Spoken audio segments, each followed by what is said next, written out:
Om Shanti. Good morning. आज बाबा बोलता है, आज है 25/10/2024 की मुरली। बाबा बोलता है, मीठे बच्चे, बाप की नज़र मिलने से सारे विश्व के मनुष्य मात्र निहाल हो जाते हैं।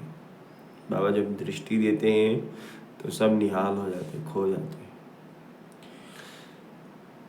इसलिए कहा जाता है नज़र से निहाल। प्रश्न, तुम बच्चों की दिल में खुशी के नगाड़े बजने चाहिए, क्यों? उत्तर है, क्योंकि तुम जानते हो बाबा आया है सबको साथ ले जाने। अब हम अपने बाप के साथ घर जाएंगे। हाहाकार के बाद जय जयकार होने वाली है। बाप की नज़र, एक नज़र से सारे विश्व को मुक्ति, जीवन मुक्ति का वर्षा मिलने वाला है। सारी विश्व निहाल हो जाएगी। ओम शांति। रूहानी बाबा बैठ अपने रूहानी बच्चों को समझाते हैं, या तो जानते हो कि तीसरा नेत्र भी होता है। बाप जानते हैं सारी दुनिया की जो भी आत्माएं हैं सबको मैं वर्षा देने आया हूँ। बाप की दिल में तो वर्षा ही याद होगी। पूरी दुनिया को बाबा जो है वर्षा देने आए हैं। मतलब जो भी आप भक्ति मार्ग में मांगते हैं, यहाँ मांगने की दरकार नहीं है, बाबा खुद देने के लिए आया है। बाप की दिल में तो वर्षा ही याद होगा, लौकिक बाप की भी दिल में वर्षा की ही याद होगा। बच्चों को वर्षा देंगे।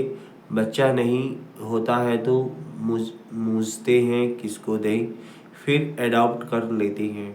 यहाँ तो बाप बैठे हैं, उनकी तो सारी दुनिया की जो भी आत्माएं हैं सब तरफ नज़र जाती है। जानते हैं सबको मुझे वर्षा देना है। बल बैठे हैं यहाँ, परंतु नज़र सारे विश्व पर और सारे विश्व के मनुष्य मात्र पर है, क्योंकि सारे विश्व को ही निहाल करना होता है। बाप समझाते हैं, यह है पुरुषोत्तम संगम युग। तुम जानते हो बाबा आया हुआ है सबको शांति धाम सुख धाम ले जाने। सब निहाल हो जाने वाले हैं। ड्रामा के प्लान अनुसार कल्प कल्प निहाल हो जाएंगे। बाप सब बच्चों को याद करते हैं, नज़र तो जाती है ना। सब नहीं पढ़ेंगे, ड्रामा प्लान अनुसार सबको वापस जाना है, क्योंकि नाटक पूरा होता है। थोड़ा आगे चलेंगे तो खुद भी समझ जाएंगे। अब विनाश होता है, अब नई दुनिया की स्थापना होती है, क्योंकि आत्मा तो फिर भी चैतन्य है ना, तो बुद्धि में आ जाएगा बाप आया हुआ है। पैराडाइज स्थापन होगा और इस शांति धाम में हम शांति धाम में चले जाएंगे। सबकी गति होगी ना, बाकी तुम्हारी सदगति होगी। अभी बाबा आया हुआ है, हम स्वर्ग में जाएंगे, जय जयकार हो जाएगी। अभी तो बहुत हाहाकार है, कहाँ अकाल पड़ रहा है, कहाँ लड़ाई चल रही है, कहाँ भूकंप होते हैं, हजारों मरते रहते हैं। मौत तो होना है ही है। सतयुग में यह बातें होती नहीं, बाप जानते हैं। अब मैं जाता हूँ, फिर सारे विश्व के जय जयकार हो जाएगी। मैं भारत में ही आऊँगा। सारे विश्व में भारत जैसे गांव हैं, बाबा के लिए तो गांव ठहरा। बहुत मनुष्य, थोड़े मनुष्य होंगे। सतयुग में सारी विश्व जैसे एक छोटा गांव था। अभी तो कितनी वृद्धि हो गई है, बाप की वृद्धि में तो सब है ना। अब इस शरीर द्वारा बच्चों को समझा रहे हैं, तुम्हारा पुरुषार्थ वही चलता है जो कल्प कल्प चलता है। बाप भी कल्प वृक्ष क्या बीज रूप है। यह है कॉर्पोरियल झाड़, ऊपर में है इनकॉर्पोरियल झाड़। तुम जानते हो यह कैसे बना हुआ है। यह समझ और कोई मनुष्य में नहीं है। बेसमझ और समझदारों का फर्क देखो। कहाँ समझदार स्वर्ग में राज करते हैं, उनको कहा जाता है सचखंड, हेवन। अभी तुम बच्चों को अंदर में बड़ी खुशी होनी चाहिए, बाबा आया हुआ है। यह पुरानी दुनिया तो जरूर बदलेगी, जितना जितना जो पुरुषार्थ करेंगे उतना पद पाएंगे। बाप तो पढ़ा रहे हैं, यह तुम्हारी स्कूल तो बहुत वृद्धि को पाती रहेगी, बहुत हो जाएंगे। सबका स्कूल इकट्ठा थोड़े ही होगा, इतने रहेंगे कहाँ तुम बच्चों को याद में। अभी हम जानते हैं आते हैं सुखधाम, जैसे कोई भी विलायत में जाते हैं तो 8-10 वर्ष जाकर रहते हैं ना, फिर आते हैं भारत में। भारत तो गरीब है, विलायत वालों को यहाँ सुख नहीं आएगा। वैसे तुम बच्चों को भी यहाँ सुख नहीं है, तुम जानते हो। हम बहुत ऊंची पढ़ाई पढ़ रहे हैं, जिससे हम स्वर्ग के मालिक देवता बनते हैं। यहाँ वहाँ कितने सुख होंगे, उस सुख को सभी याद करते हैं। यहाँ गांव कलयुग तो याद भी नहीं आ सकता, इनमें तो अथाह दुख है। इस रावण राज्य पतित दुनिया में आज अपरम अपार दुख है, कल फिर अपरम अपार सुख होंगे। हम योग बल से अथाह सुख वाली दुनिया स्थापन कर रहे हैं। यह राजयोग है ना, बाप खुद कहते हैं मैं तुमको राजाओं का राजा बनाता हूँ। तो ऐसा बनाने वाला टीचर को याद करना चाहिए ना। टीचर बिगर बैरिस्टर, इंजीनियर आदि थोड़े ही बन सकते हैं। या फिर है नई बात, आत्माओं को योग लगाना है परमात्मा बाप के साथ, जिससे भी बहुत समय अलग रहे हैं, बहुकाल क्या, वह भी बाप आप ही समझा रहे हैं। मनुष्य तो लाखों वर्ष आयु कह देते हैं, बाप कहते हैं नहीं, वह तो हर 5000 वर्ष बाद तुम जो पहले पहले बिछड़े हो वही आकर बाप से मिलते हो। तुमको ही पुरुषार्थ करना है। मीठे मीठे बच्चों को कोई तकलीफ नहीं देते हैं, सिर्फ कहते हैं अपने को आत्मा समझो। जीव आत्मा है ना, आत्मा अविनाशी है, जीव विनाश है। आत्मा एक शरीर छोड़ दूसरा लेती है, आत्मा कभी पुरानी नहीं होती है। वंडर है ना, पढ़ाने वाला भी वंडरफुल, पढ़ाई भी वंडरफुल है। किसको भी याद नहीं, भूल जाती है। आगे जन्म में क्या पढ़ते थे, किसको याद है क्या? इस जन्म में तुम पढ़ते हो, रिजल्ट नई दुनिया में मिलती है। यह सिर्फ तुम बच्चों को पता है, यह याद रहना चाहिए। अभी यह पुरुषोत्तम संगम युग है, हम नई दुनिया में जाने वाले हैं। यह याद रहे तो भी हम तुमको बाप की याद रहेगी। याद के लिए बाप अनेक उपाय बताते हैं। बाप भी है, टीचर भी है और सदगुरु भी है। तीनों रूप में याद करो। कितनी युक्तियाँ दे रहे हैं याद करने की, परंतु माया भुला देती है। बाप जो नई दुनिया स्थापन करते हैं वो बाप ने ही बताया है। यह पुरुषोत्तम संगम युग है, यह याद करो। फिर भी याद क्यों नहीं कर सकते? वो युक्तियाँ बतलाते हैं याद की, फिर साथ साथ कहते भी है माया बड़ी दुरुस्त है, घड़ी घड़ी तुमको भुलाएगी और देह अभिमान बना देगी। इसलिए जितना हो सके याद करते रहो। उठते बैठते चलते फिरते देह के बदले अपने को देही समझो। यह है मेहनत। नॉलेज तो बहुत सहज है, सब बच्चे कहते हैं याद ठहरती नहीं। तुम बाप को याद करते हो, माया फिर अपनी तरफ खींच लेती है। इसलिए इस पर ही यह खेल बना हुआ है। तुम भी समझते हो। हमारा बुद्धि योग जो बाप के साथ और पढ़ाई के सब्जेक्ट में होना चाहिए वह नहीं है, भूल जाते हो है, परंतु तुम्हें भूलना नहीं चाहिए। वास्तव में इन चित्रों की भी दरकार नहीं, परंतु पढ़ाने समय कुछ तो आगे चाहिए ना।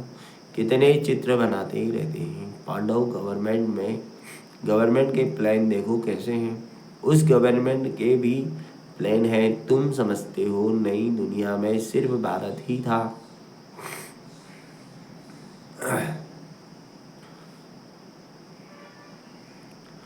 बहुत छोटा था, सारा भारत विश्व का मालिक था। एवरीथिंग न्यू होती है, दुनिया तो एक ही है, एक्टर्स भी वही है, चक्र फिरता जाता है। तुम गिनती करेंगे, इतने सेकंड, इतने घंटे, दिन पूरे वर्ष हुए, फिर चक्र फिरता रहेगा। आजकल करते करते 5,000 वर्ष पूरे हो गए हैं। सब सीनरी खेल पाल होते आते हैं। कितना बड़ा बेहद का झाड़ है, झाड़ के पत्ते तो गिन नहीं सकते हैं। यह झाड़ है, उनका फाउंडेशन देवी देवता धर्म है। फिर यह 3 ट्यूब्स धर्म मुख्य निकले हुए हैं। बाकी झाड़ के पत्ते तो कितने ढेर हैं, कोई की ताकत नहीं जो गिनती कर सके। इस समय सब धर्म के झाड़ वृद्धि को पा चुके हैं। यह बेहद का बड़ा झाड़ है, यह सब धर्म फिर नहीं रहेंगे। अभी सारा झाड़ खड़ा है, बाकी फाउंडेशन है नहीं। बनियन ट्री का मिसाल बिल्कुल एक्यूरेट है, यह एक ही वंडरफुल झाड़ है। बाप ने दृष्टांत भी ड्रामा में यह रखा है समझाने के लिए। फाउंडेशन है नहीं तो यह समझ की बात है। बाप ने तुमको कितना समझदार बनाया है। अभी देवता धर्म के का फाउंडेशन है नहीं, बाकी कुछ निशानियां हैं, आटे में नमक प्राय यह निशानियां बाकी रही हैं। तो बच्चों की बुद्धि में यह सारा ज्ञान आना चाहिए। बाप की भी बुद्धि में नॉलेज है ना, तुमको भी सारा नॉलेज दे। आप समान बना रहे हैं। बाप बीज रूप है और यह उल्टा झाड़ है। यह बड़ा बेहद का ड्रामा है। अभी तुम्हारी बुद्धि ऊपर चली गई है, तुमने बाप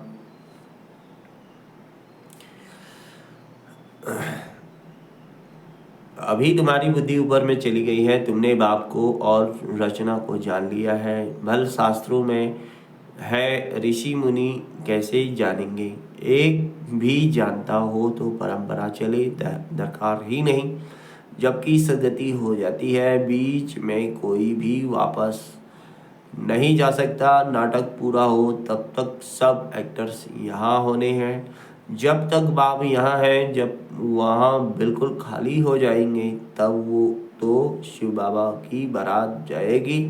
पहले से तो नहीं जाकर बैठेंगे। तो बाप सारी नॉलेज बैठ देते हैं। यह वर्ल्ड का चक्र कैसे रिपीट होता है, सतयुग, त्रेता, द्वापर, कलयुग, फिर संगम होता है, गायन है।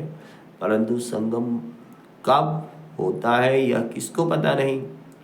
तुम बच्चे समझ गए हो, 4 युग हैं। यह है लीप युग, इनको मिड गेट कहा जाता है। श्री कृष्ण को भी मिड गेट दिखाते हैं। तो यह है नॉलेज को मोड़ तोड़ भक्ति में क्या बना दिया है। ज्ञान का सारा सूत मुझा हुआ है। उनको समझाने वाला तो एक ही बाप है। प्राचीन राजयोग सिखलाने लिए विलायत में जाते हैं, वह तो यह है ना। प्राचीन अर्थात पहला सहज राजयोग सिखाने बाप आए हैं। कितना अटेंशन रहता है, तुम भी अटेंशन रखते हो कि स्वर्ग स्थापन हो जाए। आत्मा को याद तो आता है ना। बाप कहते हैं यह नॉलेज जो मैं अभी तुमको देता हूँ फिर मैं ही आकर दूंगा। यह नई दुनिया के लिए नया ज्ञान है। यह ज्ञान बुद्धि में रहने से खुशी बहुत होती है। बाकी थोड़ा टाइम है, अब चलना है। एक तरफ खुशी होती है, दूसरी तरफ फिर फील भी होता है। अरे ऐसा मीठा बाबा, हम फिर कल्प बाद देखेंगे। बाप ही बच्चों को इतना सुख देते हैं ना। बाप आते ही हैं शांति धाम सुख धाम में ले जाने। तुम शांति धाम सुख धाम को याद करो तो बाप भी याद आएगा। इस दुख धाम को भूल जाओ। बेहद का बाप बेहद की बात सुनाते हैं। पुरानी दुनिया से तुम्हारा ममत्व निकालना निकलता जाएगा तो खुशी भी होगी। तुम रिटर्न में फिर सुखधाम में जाते हो, सतो प्रधान बनते जाएंगे। कल्प कल्प जो बने हैं वही बनेंगे, उनको ही खुशी होगी। फिर यह पुराना शरीर छोड़ देंगे, फिर नया शरीर लेकर सतो प्रधान दुनिया में आएंगे। यह नॉलेज खलास हो जाएगी। बातें तो बहुत सहज हैं। रात को सोते समय ऐसे ऐसे सिमरन करो तो खुशी हो रहेगी। हम यह बन रहे हैं। सारे दिन में हमने कोई शैतानी तो नहीं की। 5 विकारों से कोई विकार ने हमको सताया तो नहीं। लोभ तो नहीं आया। अपने ऊपर जांच करनी है। अच्छा, मीठे मीठे सिकिलते बच्चों प्रति माता पिता बाप दादा का याद प्यार गुड मॉर्निंग। रूहानी बाप की रूहानी बच्चों को नमस्ते। हम रूहानी बच्चों की रूहानी बाप को याद प्यार गुड मॉर्निंग और नमस्ते। मीठे मीठे सिकिलते बच्चों प्रति मतलब जो हम बाबा से बिछड़े हुए बच्चे हैं, 5000 कल्प पहले से जो बिछड़े हुए हैं, इसीलिए बाबा बोलता है मीठे मीठे सिकिलते। सिकिलते मतलब सिंधी अक्षर है, तो ये होता है बहुत समय से बिछड़े हुए बच्चे। तो बाबा हमें रोज स्मृति दिलाता है मेरे बिछड़े हुए बच्चों। धारणा के लिए मुख्य सार है योग बल से अथाह सुखों वाली दुनिया स्थापन करनी है। इस दुख की पुरानी दुनिया को भूल जाना है। खुशी रहे कि हम सचखंड के मालिक बन रहे हैं। दूसरा, रोज अपनी जांच करनी है।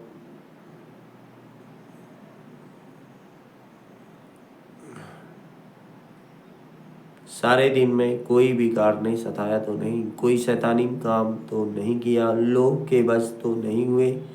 वरदान है, वरदान द्वारा सर्वश्रेष्ठ संपत्ति का वरदान प्राप्त करने वाले संपत्तिवान भव। Thank you Baba.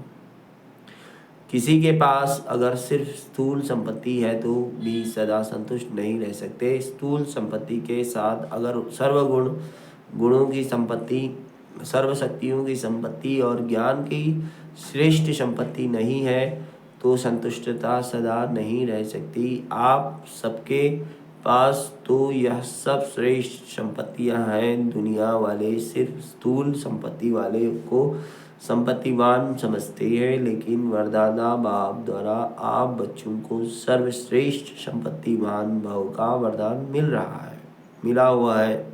स्लोगन, सच्ची साधना द्वारा हाय हाय को वाह वाह में परिवर्तन करो। ओम शांति। Thank you Shiv Baba.